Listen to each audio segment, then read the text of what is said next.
So you've already heard Davidson. No, he spoke this morning only for the recording. Oh, okay. They give a shorter version. Yeah, okay.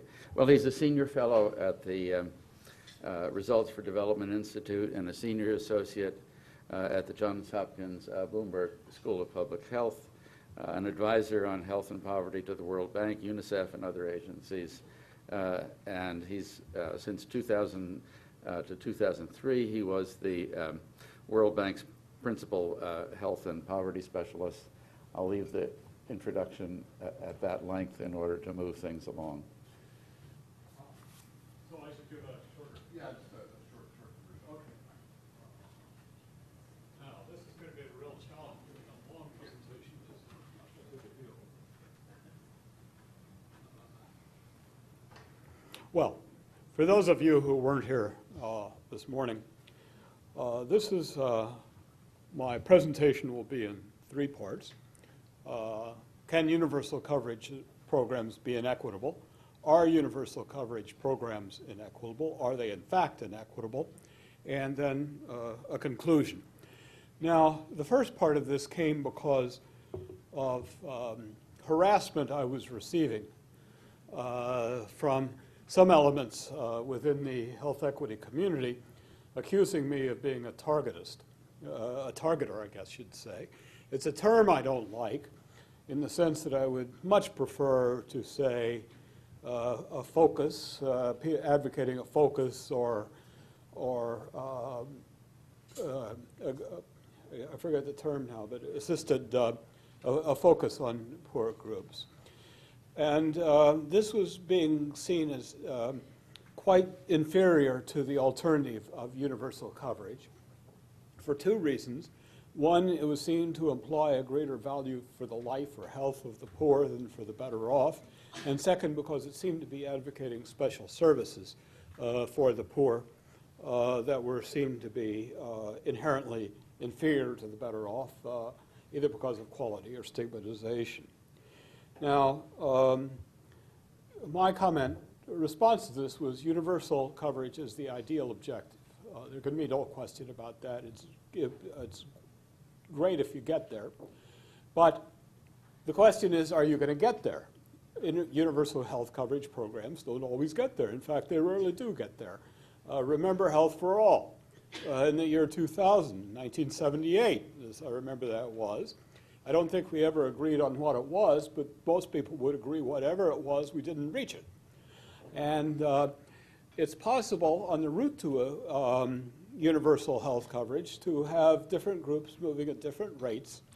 And if the better off come before the poor, you can make progress, a lot of progress in increasing the averages by increases that are limited to the poor, and they don't, that are limited to the rich. And you end up with an equilibrium worse off, less equitable, or equal, at least, than you were.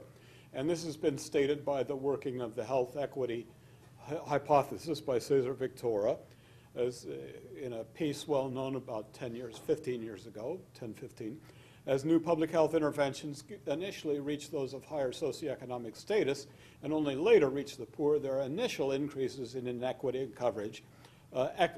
Inequities only improve later, they get reduced later.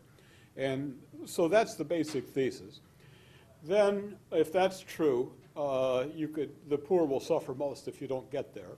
And I went into this with a qualitative explanation that I'm not going to go into here not repeat here. And Cesar and his colleagues presented some evidence, gave illustrations from Brazil, but did not really provide comprehensive evidence. And so there are a lot of hypotheses in the world that are lying around that seem plausible, but when you look at them empirically, they don't prove to be true. So the question is this inverse equity hypothesis true or not, as revealed by the empirical record? And the empirical record we have really relates only to maternal child health services, primarily as recorded by demographic health surveys and multiple indicator cluster surveys, which have now been analyzed from a quintile-specific perspective for coverage of different basic maternal and child health services. For a period, we almost have 50 countries now with years, 10 years apart. And so the question is, what does the record show? And there have been two types of approach to this, one cross-sectional, which a couple of colleagues and I did about 3-4 years ago. And more recently, as more evidence has become available, it's evidence from time trends in the different countries. Now, I'm going to go very quickly over the cross-country stuff. My colleagues and I developed what we thought was a nifty little indicator to show patterns of inequalities. Not everybody here thought so, but such is life. We used it to look at attended delivery, full immunization, the standard range of services. And the negative, for reasons that are not going to be at all clear from my brief presentation here, was that the negative coefficients mean that, yes, they all do follow the inverse equity hypothesis. So far, so good, or so far, so bad, I should say. And that means we really do have to worry a lot about whether or not different groups at different levels, the rates of progression on the way to universal health care. Now comes the changes in coverage inequalities over time, and two papers here are relevant, two pieces, looking at the same data, one by Karen Bredenkamp and some colleagues at the bank, which show the majority of services, which show a much greater diffusion of experiences. But to most services, in countries at least where you had an increased overall coverage over a 10 or 8 to 10 year period, the majority of them show decreased inequality, in fact. But a great deal of variation, I should say. And similarly, a more recent paper by Cesar Victoria, this creator of the inverse equity hypothesis, that shows approximately the same thing, with the notable exception of bed nets, which is a new intervention, so that at least in some cases the inverse equity hypothesis is alive and well. And Cesar sort of backed off a little bit from that in the careful wording of his piece. And so what do I conclude from this? There's really, the evidence is all over the place, and there's no basis for really predicting whether or how much the poor will benefit from any particular program called a universal coverage program in any given setting.